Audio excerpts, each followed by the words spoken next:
But so let's get started straight away. And our first speaker today is Joe Alcock, who's going to be talking about identifying normal function in abnormal results. Reaction norms lead to a new normal for medical practice.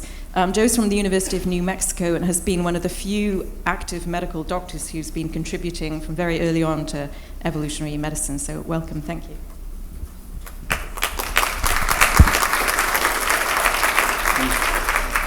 Thank you, Jillian, and thank you to Randy and the organizers. This is fun. I'm really happy to be part of this enterprise. There we go. So I'll start with a case, and it's interesting to think about ways in which we can apply evolutionary biology to practice. But I think about this all the time. And a patient that may roll into my emergency department might look like this, with an elevated temperature outside the normal range, a heart rate which is high, and a blood pressure which is low. And this is going to immediately set off a kind of a cascade of thoughts in myself and my colleagues. And no wonder, does this patient have sepsis? Does the patient have thyrotoxicosis?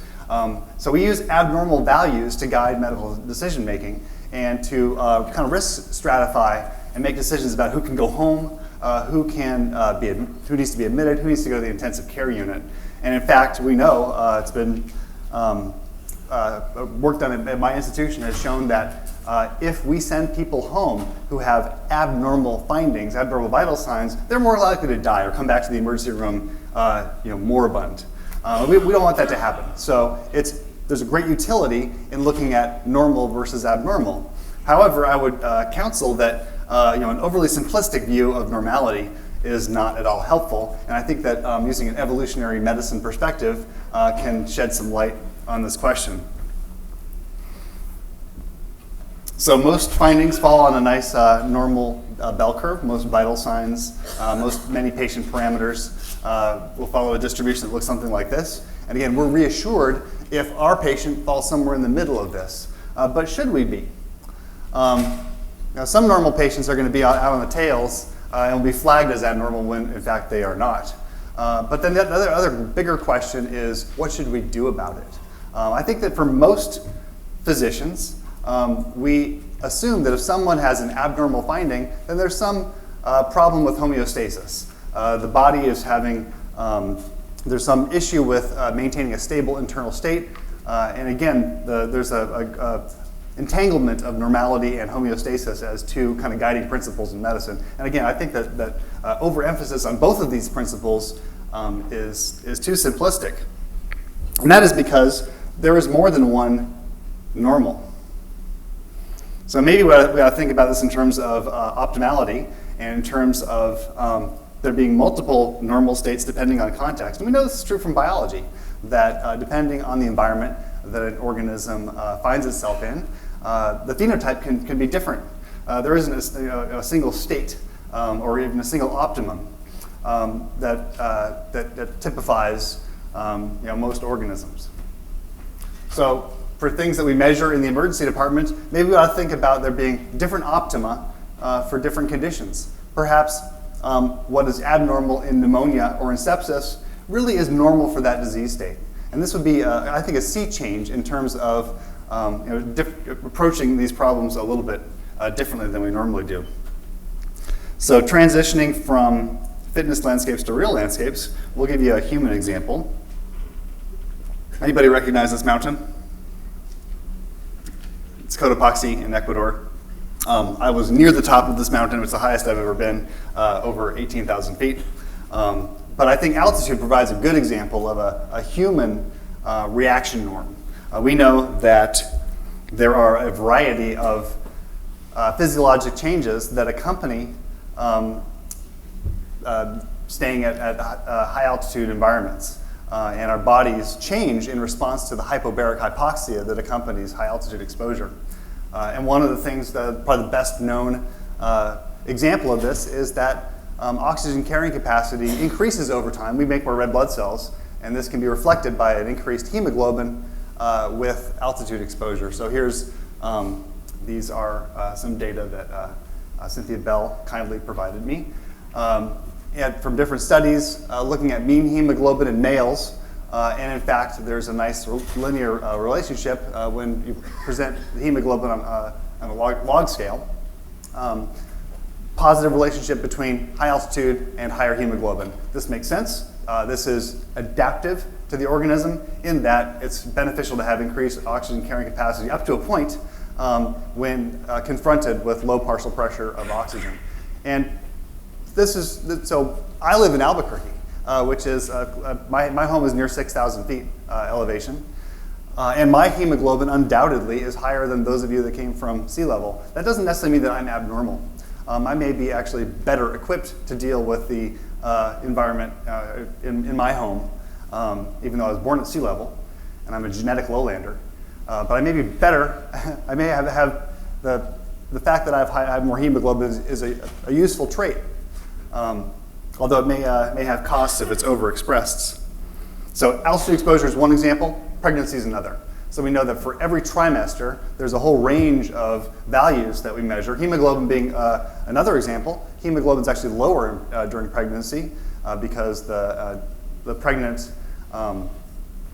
mother produces more plasma volume relative to hemoglobin, leading to what appears to be an anemia. This does not mean that pregnant women should routinely receive iron. In fact, they should not.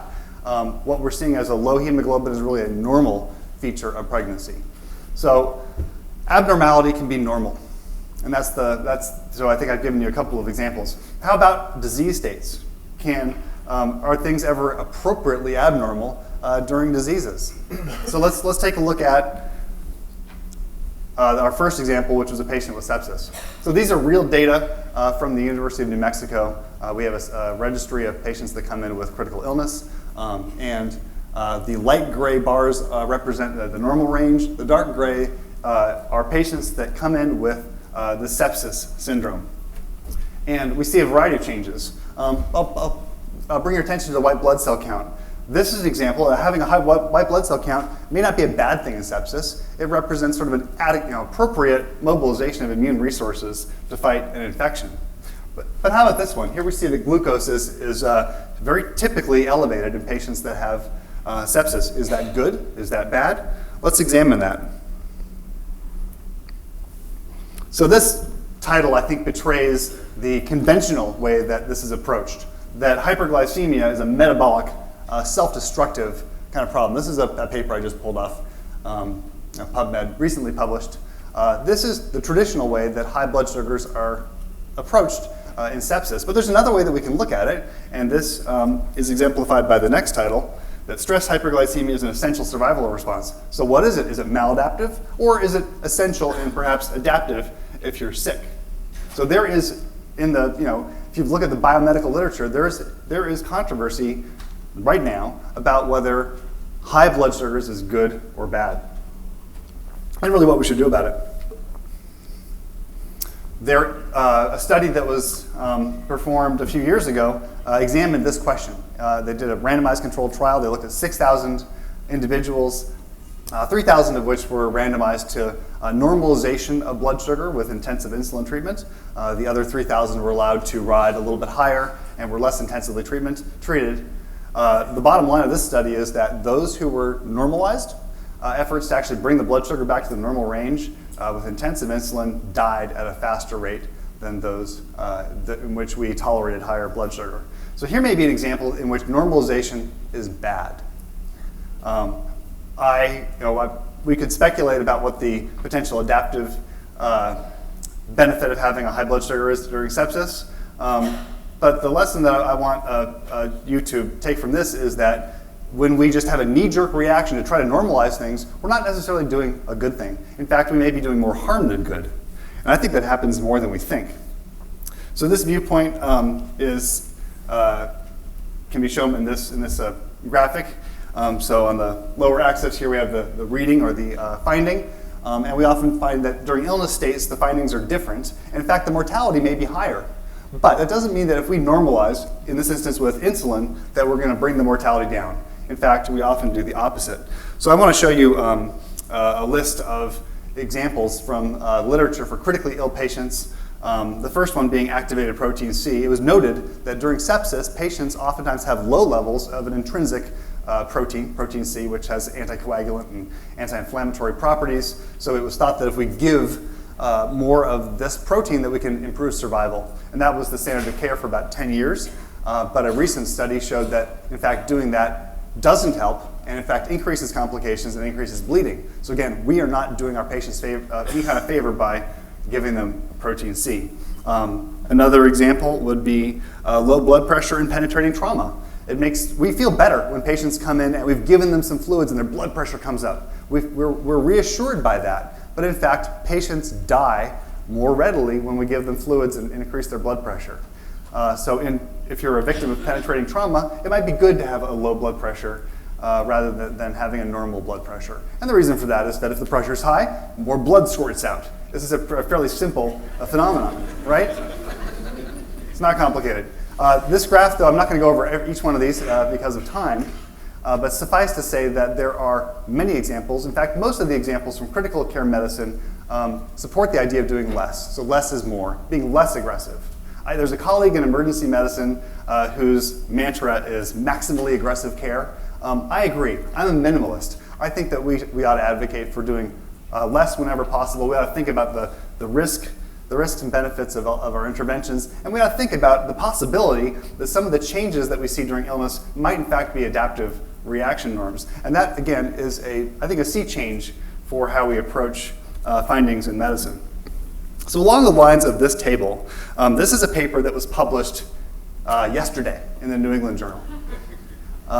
And again, it supports the idea that we should be doing less.